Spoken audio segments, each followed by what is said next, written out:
사랑합니다. 네, 오늘도 귀하고 복된 예배 자리에 나오신 울덕진 가족 여러분 주님의 이름으로 크게 환영하며 축복합니다. 여러분 추석 명절 잘 보내셨나요? 네, 명절을 맞아 우리 여성분들 음식 하느라 또 남성분들은 운전하느라 이래저래 수고가 많으셨을 텐데요. 이제 옆에 계신 분들 우리 손도 좀 한번 잡아주시면서 수고하셨습니다. 한번 인사할까요? 네. 네, 오늘 본문에 하나님의 손이 등장하는데요. 여러분은 하나님의 손 하면 가장 먼저 어떤 생각이 떠오르시나요? 그러니까 우리의 필요를 채우시는 또 공급하시는 하나님의 손, 때마다 일마다 우리를 도우시는 하나님의 손, 우리의 상한 마음과 육체의 모든 질병을 치료하시는 하나님의 손.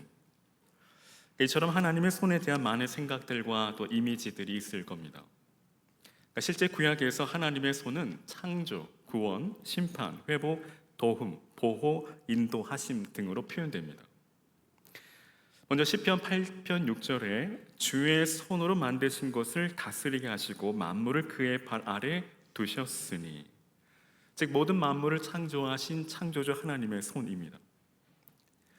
이사야 63장 12절에 그 영광의 팔을 모세의 오른손과 함께 하시며 그의 이름을 영영케 하려 하사 그들 앞에서 물로 갈라지게 하시고, 즉 홍해를 갈라지게 하시고 육지같이 건너게 하신 하나님의 구원의 손입니다. 이어서 이사야 41장 10절에 두려워하지 말라 내가 너와 함께 함이라 놀라지 말라 나는 내 하나님이 됨이라 내가 너를 굳세게 하리라 참으로 너를 도와주리라 참으로 나의 의로운 오른손으로 너를 붙들리라. 즉 함께 하시고 도우시고 붙드시는 하나님의 도움의 손입니다. 이와 더불어 사무엘상 7장 13절에 이에 블레셋 사람들이 굴복하여 다시는 이스라엘 지역 안에 들어오지 못하였으며 여호와의 손이 사무엘이 사는 날 동안에 블레셋 사람들을 막으심에, 즉 하나님의 백성을 지키시고 보호하시는 하나님의 손길입니다. 끝으로 출애굽기 3장 7절과 8절에 여호와께서 이르시되 내가 애굽에 있는 내 백성의 고통을 분명히 보고 그들이 그들의 감독자로 말미암아 부르짖음을 듣고 그 근심을 알고 내가 내려가서 그들을 애굽인의 손에서 건져내고 그들을 그 땅에서 인도하여 아름답고 광대한 땅, 젖과 꿀이 흐르는 땅, 그 가나안 족속, 헷 족속, 아모리 족속, 브리스 족속, 히위 족속, 여부스 족속의 지방에 데려가려 하노라. 즉 하나님의 백성들의 삶을 치료하시고 회복해 하시며 인도하시는 하나님의 그 은혜의 손입니다. 어찌 보면 구약 이스라엘 백성들은 참 손이 많이 가는 민족이었습니다. 분명 하나님의 손이 너무도 바쁘고 분주하게 움직였을 것 같습니다. 근데 여러분, 사실 우리의 모습도 별반 다르지 않죠. 우리가 하나님의 손을 볼 수는 없지만 한번 상상해 본다면 참 하나님의 손은 못생기셨을 것 같습니다. 그 이유는 그 손이 닳고 닳아 많이 상하셨을 것이기 때문이죠. 손 마디마디가 다 갈라지고 헤어지고 뿐만 아니라 여기저기 굳은 살이 베이고 심지어 퉁퉁 부으셨을 것 같습니다. 마치 우리 부모님들처럼 말이죠.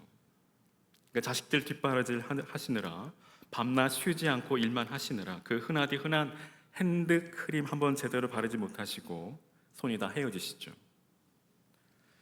가끔씩 연세가 있으신 권사님, 집사님, 성도님들의 손을 잡아 드릴 때면 굳이 말씀하지 않으셔도 얼마나 많은 고생을 하셨을까가 짐작이 됩니다.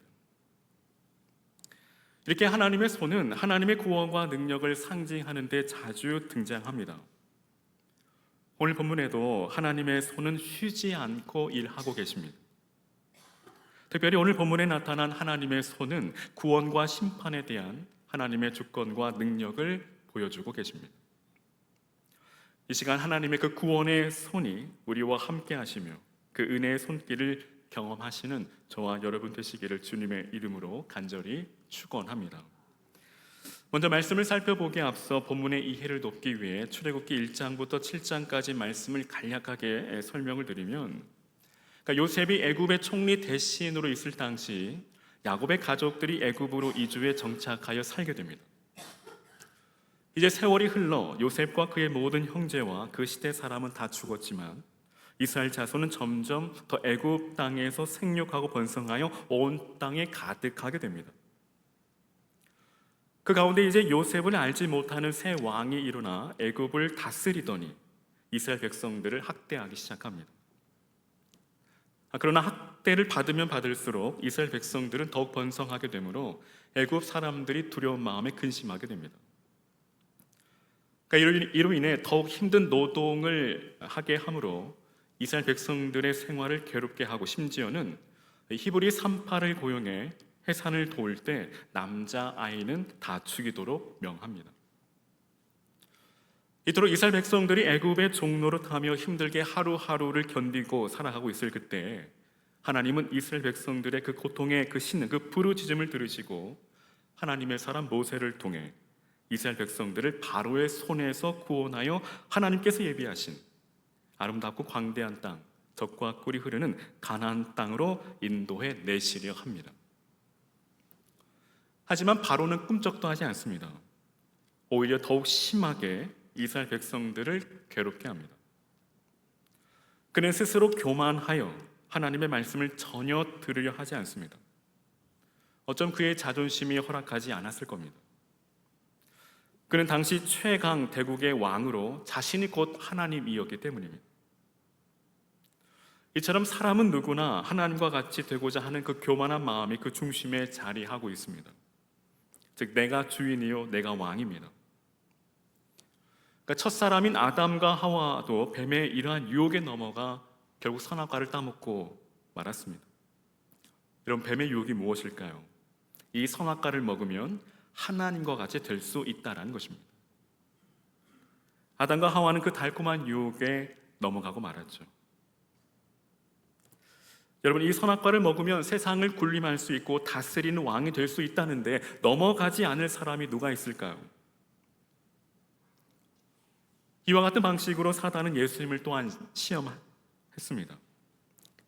내게 절하면 세상을 다 주겠다라는 것입니다. 근데 여러분, 사단은 지금도 이와 같은 방식으로 저와 여러분을 유혹하고 세상을 타락하게 만듭니다. 즉 나를 믿고 따라오면 세상을 다 주겠다라는 것이죠. 왕으로 만들어 주겠다라는 것입니다.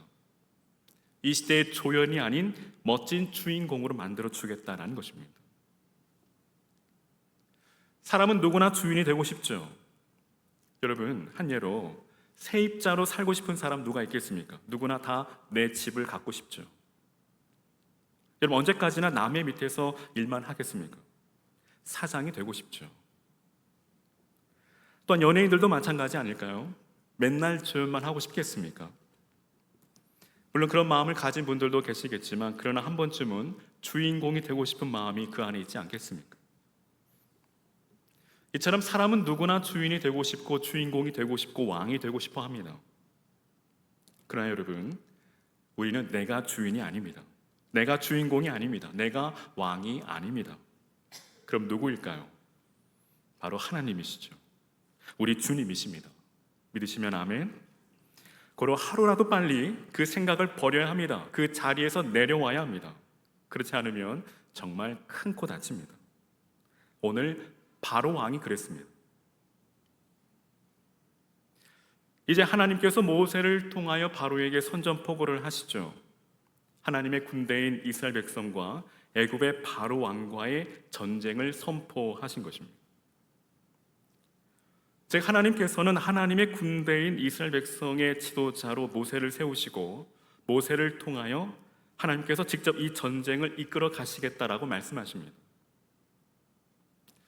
하지만 지도자 모세의 모습은 사실 믿고 따르기엔 너무도 부족해 보입니다. 왜냐하면 우리가 아는 것처럼 모세는 한 번 실패한 사람이기 때문이죠. 비록 한때는 애굽의 왕이었지만 그는 자신의 힘으로 동족을 구하려다 사람을 죽이고 말았습니다. 그로 인해 지금은 바로에 쫓겨 미디안 광야에서 40년의 도피 생활을 하고 있는 중입니다. 또한 이제 그의 나이 80세에 기력이 쇠한 모세입니다. 하지만 하나님은 그런 모세를 부르십니다. 이처럼 하나님의 손은 쓰레기통에 버려진 인생을 다시 주워 세우는 손이십니다. 사람은 실수한 자를 버리지만 하나님은 그를 새롭게 빚으십니다. 마치 토기장이가 진흙을 다시 이겨 새로운 그릇을 만드는 것처럼 하나님은 깨어진 모세를 붙잡아 바로 앞에 세우시겠다라고 하십니다. 그리고 애굽으로 가서 바로에게 하나님의 말씀을 전하게 하십니다. 출애굽기 5장 1절과 2절에 그 후에 모세가 아론이 바로에게 가서 이르되 이스라엘의 하나님 여호와께서 이렇게 말씀하시기를 내 백성을 보내라. 그러면 그들이 광야에서 내 앞에 절기를 지킬 것이라 하셨나이다. 바로가 이르되 여호와가 누구이기에 내가 그의 목소리를 듣고 이스라엘을 보내겠느냐? 나는 여호와를 알지 못하니 이스라엘을 보내지 아니하리라. 여러분, 지금 모세에게 가진 것이라고는 아무것도 없습니다. 내세울 만한 것도 하나도 없습니다. 그는 더 이상 왕도 아니요 도리어 도망자의 신세입니다. 그저 가지고 있는 것은 나이 들어 쇠약해진 몸과 자신의 실패한 이력만이 남아있을 뿐입니다. 그는 아무런 힘도 어떠한 무기도 없이 그저 빈손으로 애굽으로 가야만 했습니다. 모세와 이스라엘 백성들은 오직 하나님의 말씀만을 신뢰해야 했습니다. 정말 피하고 싶었지만 이렇게 모세가 하나님께 두 손 들고 항복하며 하나님 말씀에 순종하며 나아갈 때 하나님의 보이지 않는 손이 오늘 모세의 삶을 인도해 가심을 우리가 목격하게 됩니다. 이처럼 하나님의 방법은 오직 하나님만을 신뢰하도록 모든 환경과 상황을 인도하신다라는 것입니다. 고로 우리가 어떤 상황에서 두려워하지 말 것은 우리의 전쟁은 오직 하나님께 속한 것이기 때문에 오직 주님만 믿고 의지하며 나아갈 때 우리 모든 전쟁에서 반드시 이기게 된다라는 사실입니다. 여러분 믿으십니까? 믿으시기를 바랍니다. 즉 문제는 환경과 상황이 아니라는 것이죠. 그럼 무엇이 문제일까요? 바로 믿음입니다. 그러니까 사람들은 흔히 환경만 바뀌면, 상황만 바뀌면, 이 문제만 해결되면 될 것이라 생각하지만 절대 그렇지 않습니다. 그 이유는 이 세상 그 어디에도 우리 인생의 문제의 해답을 찾을 수 없기 때문입니다. 이 세상엔 해답이 없기 때문이죠. 노답입니다. 오직 문제만 가득할 뿐입니다. 그렇다면 우리 인생의 모든 문제의 해답은 어디에 있을까요? 문제를 푸는 열쇠는 과연 무엇일까요? 그 키를 누가 쥐고 계실까요? 바로 하나님이십니다. 우리 주님이심을 믿으시기를 바랍니다. 그리고 여러분, 부디 더 이상 시간 낭비하지 마시길 바랍니다. 그러니까 목회를 하면 할수록, 신앙생활을 하면 할수록, 인생을 살면 살수록 그 해답은 더욱 분명하고 확실해집니다. 여러분, 환경과 상황 믿지 마십시오.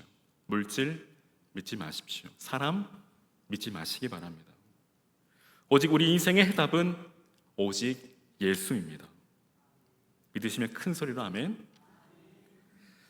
역대하 20장 15절에 여호와께서 이같이 너희에게 말씀하시기를 너희는 이 큰 무리로 말미암아 두려워하거나 놀라지 말라. 이 전쟁은 너희에게 속한 것이 아니요 하나님께 속한 것이니라. 즉 우리 인생의 승패는 오직 하나님께 달려있다라는 사실입니다. 우리가 믿는 하나님은 영광의 왕이시요 강하고 능한 여호와이시요 전쟁에 능한 여호와이심을 믿으시기를 바랍니다. 그러므로 바로는 모세를 통해 겸손히 하나님의 음성을 들어야 했지만 죄로 인해 굳어진 바로의 마음은 더욱 교만해져서 하나님의 음성을 들으려 하지 않으며 또한 하나님을 두려워하지 않습니다. 오히려 더욱 강팍해진 바로는 하나님을 대적하기까지 합니다. 근데 여러분, 어쩜 바로의 이러한 모습이 죄된 우리 인간의 본성을 정확하게 보여주는 것이라 할 수 있습니다. 이제 바로는 모세를 만나고 그 마음이 더욱 강팍해져 더욱더 이스라엘 백성들을 압제하고 학대합니다. 그런데 안타깝게도 모세는 그 두려움에 사로잡혀 믿음으로 나아가지 못합니다.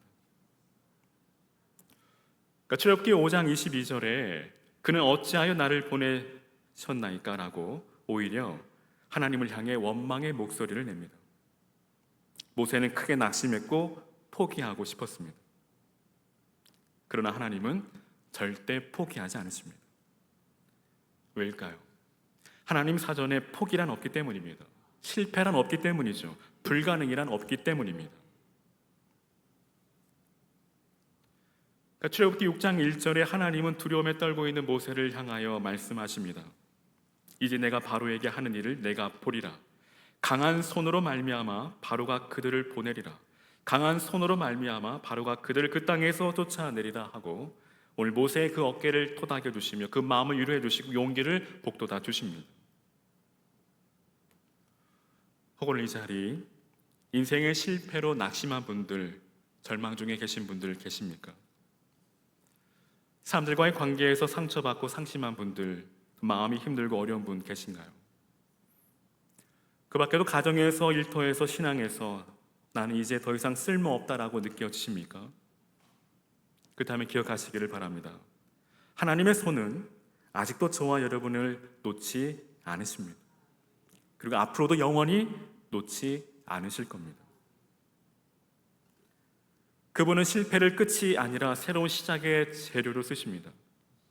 하나님의 손은 무너진 자리에서 다시 이렇게 세우시는 능력의 손이요 회복의 손이십니다. 오늘 모세에게 함께 하셨던 하나님 아버지의 그 따뜻한 사랑과 위로와 그 권면이 오늘도 저와 여러분에게 함께 하시기를 주님의 이름으로 간절히 축원합니다. 이제 가장 중요한 것은 무엇일까요? 그것은 바로 하나님의 말씀을 진실로 믿느냐 하는 것입니다. 즉 믿음입니다. 여러분 기억하십시오. 믿음이 이깁니다. 그렇다면 여러분 믿음은 무엇일까요? 믿음은 나를 믿지 않는 것입니다. 늘상 말씀드리지만 믿음은 나를 믿지 않고 오직 하나님만을 신앙하는 것입니다. 모든 환경과 상황에서 오직 주님만을 바라보는 것입니다. 더 나아가 믿음은 내가 붙들고 있는 세상의 그 모든 것을 다 내려놓고 오직 하나님의 손을 붙잡는 것입니다. 여러분 부디 세상의 썩은 동아줄 붙잡지 말고 생명줄, 곧 하나님의 손을 붙잡으시기를 주님의 이름으로 간절히 축원합니다. 사랑하는 여러분, 믿음이 우리의 모든 환경과 상황을 이깁니다. 믿음이 우리의 인생의 모든 장애물과 장벽을 뛰어넘게 합니다. 비록 내 앞에 홍해가 갈라지지 않아도 하나님은 우리로 물 위를 걷게 하실 줄로 믿습니다. 고로 믿음입니다. 오늘 이 믿음이 저와 여러분에게 늘 항상 함께 하시기를 거듭 주의 이름으로 간절히 축원합니다. 오늘 말씀에서 하나님은 주님의 손의 그 두 측면을 보여줍니다. 한 손에는 심판이요 다른 한 손에는 구원에 관한 것입니다. 이 강력한 두 손을 통해서 모든 사람들은 주님이 하나님이시며 또 만군의 주여 만왕의 왕이심을 알 것입니다. 더 나아가 물이 바다 덮음같이 여호와의 영광을 인정하는 것이 이 세상에 가득하게 될 것입니다. 주님의 심판의 손은 애굽인에게 내려질 것이며 구원의 손은 이스라엘을 만지실 것입니다. 이 주님의 손을 통해 애굽인들은 심판하시는 그 하나님의 능력을 보게 될 것이며 이스라엘은 구원하시는 그 하나님의 능력을 알게 될 것입니다. 그 가운데 먼저 애굽을 향한 하나님의 심판의 손입니다. 이제 애굽의 손과 하나님의 손의 한판 대결이 시작됩니다. 오늘 말씀 5절에 하나님은 내가 내 손을 애굽 위에 펴서 이스라엘 자손을 그 땅에서 인도하여 낼 때야 애굽 사람이 나를 여호와인 줄 알리라 하고 말씀하십니다. 하나님께서 애굽을 향해 심판의 손을 펴신 것입니다.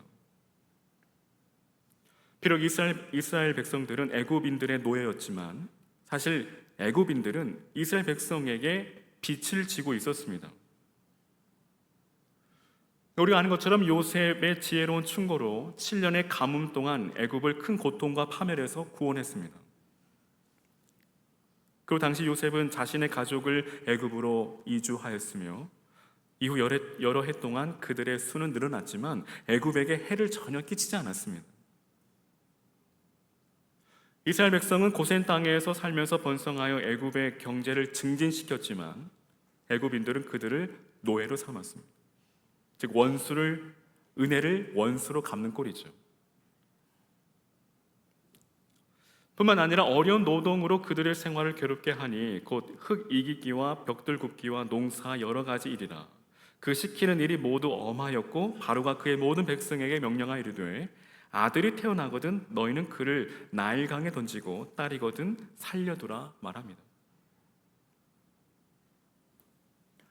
애굽의 감독자들은 하나님의 백성을 괴롭히며 또 그들을 종살이로 몹시 고통스럽게 합니다. 그러나 이제 하나님께서 뿌린 대로 거두게 하시죠. 뿌린 대로 거두는 것, 이것이 바로 하나님의 방식이고 하나님의 섭리입니다. 갈라디아서 6장 7절에 스스로 속이지 말라. 하나님은 업신여김을 받지 아니하시나니 사람이 무엇으로 심든지 그대로 거두리라. 이렇게 애굽은 하나님의 백성을 압제한 그 대가를 지불하게 됩니다. 근데 여러분, 혹 애굽의 모습이 오늘 우리의 모습은 아닐까요? 즉 하나님의 은혜를 원수로 갚고 있지는 않느냐 하는 것입니다. 하나님을 업신여기고 있지 않느냐 하는 것입니다. 진정 나 같은 죄인을 구원하여 주시고 지금까지 지내온 것 주님의 크신 은혜일 것만, 그럼에도 불구하고 마치 내가 잘나고 똑똑해서 된 것인 양 우쭐대고 자만하고 교만한 우리의 모습은 아니냐 하는 것입니다. 사랑하는 여러분, 하나님을 업신여기는 것은 다른 것이 아닙니다. 하나님의 은혜를 망각하는 것입니다. 그러니까 우리말에 개구리가 올챙이적 생각을 못한다는 말이 있죠. 즉 과거를 잊지 말라는 뜻입니다. 이는 곧 나의 나됨이 하나님의 은혜임을 한순간도 잊지 말라는 것입니다. 왜일까요? 하나님의 은혜를 잃어버린 백성은 결국 망하기 때문입니다. 여러분, 다니엘 5장에서도 이 강대국인 이 바벨론의 신과 같은 존재였던 이 벨사살 왕이 성전을 더럽히고 각양각종의 우상을 만들어 섬기며 하나님을 모욕하자 그의 앞에 손가락이 나와서 글을 기록하였는데 그 글자는 메네메네 데겔 우바르신입니다. 해석을 하면 메네는 하나님이 이미 벨사살 왕의 나라의 시대를 세워서 그것을 끝내게 했다라는 것이고, 데겔은 벨사살 왕을 저울에 달아보니 부족함이 보였다라는 것입니다. 결국 하나님께서는 그의 행위대로 죽임을 당하게 하십니다. 사랑하는 여러분, 우리 또한 언젠가 하나님 앞에 설 때에, 하나님의 그 백보자 심판대에 설 때에 하나님은 저와 여러분을 하나님의 저울에 달아보실 겁니다. 이토록 하나님께서는 그 행위대로 그 죗값을 지불하게 하신다는 것을 우리는 기억해야 합니다. 바라기는 우리 모두가 하나님의 그 심판대 앞에 설 때에 우리 삶이 하나님의 그 저울 앞에 부족함이 보이지 않는 삶이 되시기를 간절히 소망합니다. 위해서는 우리는 늘 하나님 앞에 서야 합니다. 즉 코람데요, 늘 신전 의식을 가지고 늘 하나님 앞에서의 삶을 살아가야 한다는 것입니다. 사랑하는 여러분, 그리스도인은 늘 하나님 앞에서 서는 자, 늘 하나님 앞에서 사는 자입니다. 고로 바라기는 저와 여러분, 우리가 늘 하나님 앞에서 두렵고 떨림으로 우리의 구원을 이루어 가실 수 있기를 주님의 이름으로 간절히 축원합니다. 둘째로 이스라엘을 향하신 하나님의 구원의 손입니다. 그러니까 하나님은 출애굽기 7장 4절에 내가 내 손을 애굽에 뻗쳐 여러 큰 심판을 내리고 내 군대 내 백성 이스라엘 자손을 그 땅에서 인도하여 낼지라고 말씀하십니다. 이 말은 단순한 선언이 아닙니다. 이제 내 손이 움직일 때가 왔다라는 뜻입니다. 이제 하나님께서는 강한 손을 펴사 그의 능하신 행동으로 당신의 백성들을 압제자로부터 자유롭게 하시려고 합니다. 이처럼 하나님의 손을 펴시면 인간의 손은 풀립니다. 즉 묶였던 사슬이 끊어지고 눌렸던 자가 해방된다라는 것입니다. 믿으십니까? 믿으시기를 바랍니다. 오늘 이와 동일하게 본질상 진노의 자녀이며 하나님과 원수된 우리 또한 하나님께서 예수 그리스도를 통해 구원의 손을 펴사 우리를 죄의 종로로 타던 우리를 예수 그리스도의 십자가 보혈로 구속하여 주시고 참 자유를 얻게 하시며 주의 자녀 삼아 주신 것입니다. 즉 하나님께서 구원의 손을 펴사 우리 모든 죄의 결박에서 우리를 결박을 푸시고 모든 죄의 사슬을 끊으시고 우리에게 참 자유를 주셨다라는 것입니다. 근데 여러분, 하나님의 손은 어떻게 일하실까요? 그것은 바로 순종입니다. 하나님은 순종하는 자를 통해 지금도 일하고 계시고 하나님의 역사를 이루어 가고 계심을 믿으시기를 바랍니다. 6절에 아론이 여호와께서 자기들에게 명령하신 대로 행하였더라. 모세는 이제 순종함으로 하나님의 손에 붙들리게 됩니다. 즉 그의 인생의 방향은 완전히 달라지게 됩니다. 사랑하는 여러분, 하나님께 쓰임 받는 비결은 오직 순종입니다. 하나님의 손은 순종하는 사람을 통해 세상을 움직이십니다. 모세의 지팡이는 평범한 나무 막대기였습니다. 모세의 인생 역시 그와 같습니다. 하지만 하나님의 그 능력의 손에 붙들리자 홍해를 가르는 도구가 됩니다. 바라긴 저와 여러분의 단 한 번뿐인 인생, 바람처럼 왔다가 이슬처럼 사라질 수는 없습니다. 녹슬어 없어질 수 없습니다. 바라기는 모세와 같이 하나님 손에 붙들려 세상을 움직이는 도구로 쓰임 받기를, 그 인생의 방향이 달라지기를 주님의 이름으로 간절히 축원합니다. 이처럼 하나님은 불타는 가시덤불에서 모세를 부르시어 바로에게 가서 이스라엘의 자유를 구하게 하십니다. 하나님은 모세와 함께 가심으로 그가 사역을 감당할 수 있게 하셨지만 바로는 하나님의 말씀을 듣지 않고 백성을 보내주지 않습니다. 그러자 하나님은 바로에게 10가지 재앙으로 최후 통첩을 하시죠. 그 가운데 출애굽기 7장 17절로 18절에 여호와가 이같이 이르노니 내가 이로 말미암아 나를 여호와인 줄 알리라. 볼지어다 내가 내 손의 지팡이로 나일강을 치면 그것이 피로 변하고 나일강의 고기가 죽고 그 물에서 악취가 나리니 애굽 사람들이 그 강물 마시기를 싫어하리라 하라. 즉 하나님께서는 이스라엘을 향한 구원의 손과 또 애굽을 향한 심판의 손을 통해 하나님께서 여호와이신 줄 세상에 알게 하십니다. 애굽인들은 하나님의 심판의 손을 경험하고서야 그들이 정말로 하나님과 상대하고 있다는 사실을 비로소 깨닫기 시작합니다. 그리고 결국 그들은 하나님과의 전쟁에서 백기를 들고 맙니다. 이렇게 하나님은 항상 당신의 손을 펴고 계십니다. 그 가운데 원수들에겐 심판의 손을, 당신의 백성들에겐 구원의 손을, 지금 이 시간에도 이 순간에도 하나님은 우리에게 손을 펴고 계십니다. 이때 우리가 하나님의 손을 잡으면 은혜가 있지만 하나님의 손을 뿌리치면 심판을 받게 되는 것을 우리는 반드시 기억해야 합니다. 로마서 8장 28절에 우리가 알거니와 하나님을 사랑하는 자 곧 그의 뜻대로 부르심을 입은 자들에게는 모든 것이 합력하여 선을 이룬다라고 말씀하십니다. 즉 하나님은 항상 당신의 백성을 대신하여 일하며 하나님은 우리의 삶을 통해 항상 선을 이루는 분이심을 믿으시기를 바랍니다.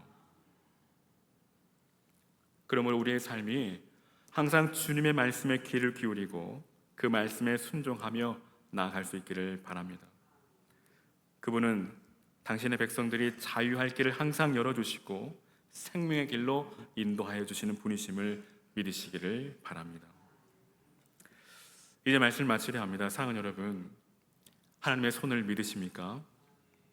그렇다면 하나님의 손이 저와 여러분 앞에 항상 있음을 기억하시기를 바랍니다. 그 가운데 저와 여러분 주님의 손을 잡아 자유하시겠습니까? 아니면 거절하여 심판을 받으시겠습니까? 오늘 우리 모두는 주님의 손을 붙잡아야 합니다. 그리고 그 손을 놓지 말아야 합니다. 그럼에도 오늘 우리가 놓치면 죽을세라 온 힘을 주어 붙잡고 있는 것은 과연 무엇인가요? 진정 우리는 매일의 삶 속에서 하나님의 그 구원의 손을 의지하며 살아가고 계신가요? 아니면 세상과 손잡고 적당히 타협하며 살아가고 있지는 않습니까? 우리가 매일의 삶 속에서 주님의 구원의 손을 붙잡기 위해서는 오늘 우리에게 뻗쳐 있는 세상의 유혹의 손길을 뿌리쳐야 합니다. 세상은 자꾸만 우리에게 넓은 길로 나오라고 손짓합니다. 손을 뻗칩니다. 하지만 우리는 그때마다 복음을 붙잡아야 합니다. 그리고 좁은 길로 향해야만 합니다. 그곳에 우리 주님의 구원의 손이 있기 때문입니다. 또한 우리가 주님께서 내미신 그 손을 붙잡기 위해서는 어떻게 해야 될까요? 무엇을 해야 할까요? 그것은 바로 오늘 우리가 붙잡고 있는 것을 다 내려놓아야 합니다. 세상을 움켜쥐고서 주님의 손을 붙잡을 수 없습니다.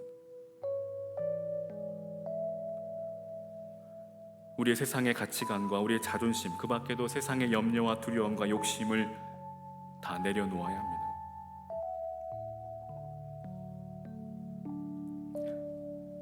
바라기는 저와 여러분, 우리가 세상과 손절하고 오직 주님의 손을 꼭 붙잡으시기를 주의 이름으로 간절히 축원합니다. 즉 주님께 두 손 들고 항복하며 나아갈 때 주님은 우리의 손을 붙잡아 주십니다. 주님의 강한 팔이 우리를 붙들어 주시고 그 손이 우리의 삶을 친히 인도하여 주십니다. 여호와께서 말씀하시되 내가 내 손을 애굽 위에 펴서 내 백성을 인도하여 내리라. 하나님의 손이 지금도 우리와 함께 하심을 믿으시기를 바랍니다. 우리는 믿음으로 주님께 우리 손을 내밀기만 하면 됩니다. 우리 주님께서 잡으신 그 손은 절대로 놓치지도 않으십니다. 그걸 우리 역시도 주님께서 내미신 그 손을 굳게 붙잡고 또 주님의 손에 나의 손을 포개고 날마다 주님과 동행하시는 복된 성도의 삶이 되시기를 주의 이름으로 간절히 축원합니다. 그 손에 붙들린 삶, 그것이 가장 복되고 가장 가치 있고 가장 귀하고 가장 아름다운 인생임을 믿으시기를 바랍니다.